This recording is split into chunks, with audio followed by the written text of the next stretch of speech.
पर्यावरण शिक्षा में भूमि प्रदूषण यानी मृदा प्रदूषण के बारे में पढ़ेंगे।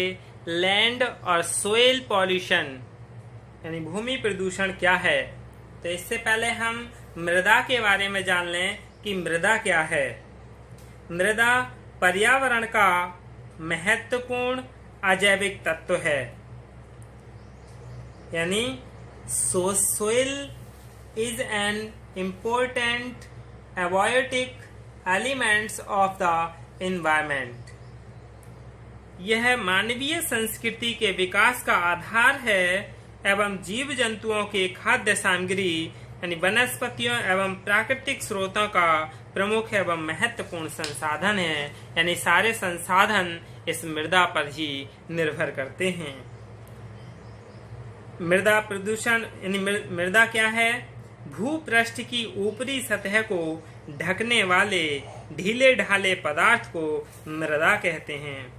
और भी हम तरह से समझ सकते हैं, यानी मृदा भूपटल का वह क्षारित पदार्थ है जिसमें अनेक कार्बनिक एवं अकार्बनिक पदार्थों का सम्मिश्रण होता है तथा वह पौधों को उगाने में आवश्यक भोज्य पदार्थ प्रदान करता है। डोक्या के अनुसार भी मृदा मात्र सेलों, पर्यावरण, जीवों और समय की आपसी क्रियाओं का परिणाम है। ये तो क्या है? मृदा है। यानी the loose mould covering this top surface of the ground is called soil. ये क्या है? बाडिया के अनुसार मृदा की डेफिनेशन है। अब हम जान लेते हैं मृदा प्रदूषण क्या है।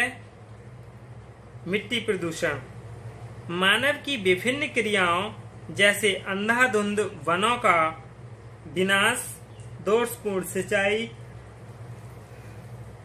कृषि रसायनों का प्रयोग जिससे मिट्टी में अवांछनीय तत्वों का समावेश हो जाता है, जिससे मृदा की भौतिक, रासायनिक तथा जैविक गुणवत्ता पर प्रतिकूल प्रभाव पड़ता है, इसे मृदा प्रदूषण कहते हैं। Various activities of human beings such as the destruction of indiscriminate forests, use of faulty irrigation, agricultural chemicals leading to the incorporation of unwanted element in the soil adversely affect the physical, chemical and biological quality of the soil। यानी मिट्टी में अधिक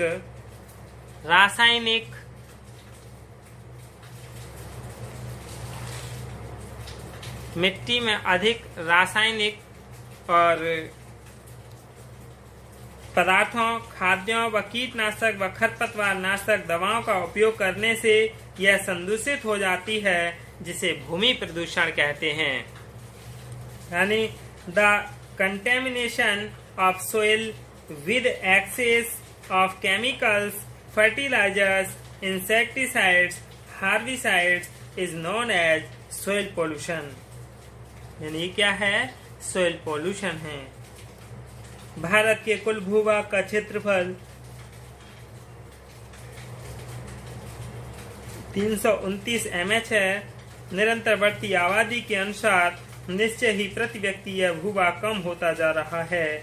आजादी से पूर्व 1941 में 1 hectare था, जो 1951 में 0.91, 61 में 0.75 और 1971 में 0.60 हेक्टेयर है। 1981 में 0.48 हेक्टेयर और 91 में 0.39 हेक्टेयर, 1996 में 0.35 हेक्टेयर, 2002 के अंत में 0.31 हेक्टेयर आ गया।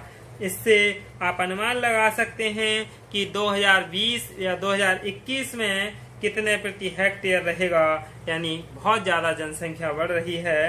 इससे वह भाग निकाल दें जो वन क्षेत्र के लिए सुरक्षित है अथवा जो नमी अथवा बंजर भूमि के हिस्से में हो गया है, और फिर शेष सारी भूमि पर यानी आवास के अलावा कृषि करें तो भी शायद यह देश के लिए काफ़ी नहीं होगी, क्योंकि कृषि योग्य भूमि पर भी निरंतर दबाव पड़ रहा है। अतः भूमि के उचित उपयोग की बात बहुत महत्वपूर्ण है। अब हम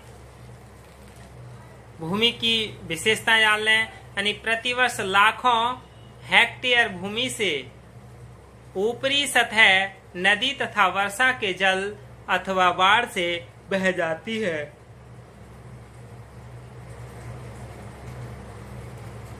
जिसमें क्या है, every year millions of hectares of land is washed away by the upper surface river and rainwater of flood। फिर जल और वायु से भूमि क्षरण लगातार हो रहा है। यानी जल से भी भूमि का नष्ट हो रहा है, मृदा नष्ट हो रही है, और वायु से भी। तेज आंधी जब चलती है तो अच्छी मिट्टी के लिए उड़ा ले जाती है, और जब बाढ़ आती है तो वह जो अच्छी उपजाऊ भूमि है उसके लिए पानी मिट्टी बहा ले जाता है। Land degradation is constantly occurring due to trap and wind. मिट्टी का एक बहुत बड़ा भाग अन्य कार्यों में प्रयोग हो रहा है, जैसे मकानों के लिए ईंटों को बनाने में मिट्टी का उपयोग। जो मकान बनाने के लिए मिट्टी का उपयोग करना पड़ता है। इसके बाद मवेशी तथा अन्य जानवरों द्वारा चराने हेतु भूमि क्षेत्र में चारागाह का विकास। यानी लैंड डिग्रेडेशन यानी development of pasture is land area for grazing by cattle and other animals. रासायनिक खादों तथा कीटाणुनाशक दवाइयों की भूमि दूषित हो रही है, और बढ़ती जनसंख्या के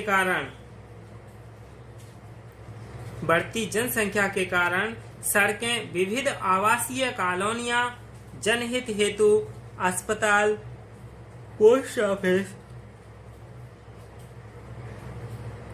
अन्य विभागों हेतु भवन निर्माण। यानी due to increasing population needs various residential colonies construction of hospital, post office और other departments for public interest. इसके बाद खनन कार्य हेतु पट्टों का वितरण। यानी खनन कार्य में पट्टों का भी वितरण किया जाता है। सुविधा हेतु एयरपोर्ट, बस अड्डे अथवा अन्य संचार कार्य हेतु भूमि का आवंटन। इसके कारण क्या है, भूमि प्रदूषण बढ़ता जा रहा है। इस प्रकार भूमि क्षेत्र जिसका कृषि क्षेत्र उपयोग हो सके कम हो रहा है। हमें जहां एक और अनावश्यक भूमि उपयोग को बंद करना पड़ेगा, वहीं ऐसे उपाय भी खोजने होंगे जिससे कृषि योग्य भूमि में उपज का प्रतिशत बढ़ जाए। धन्यवाद।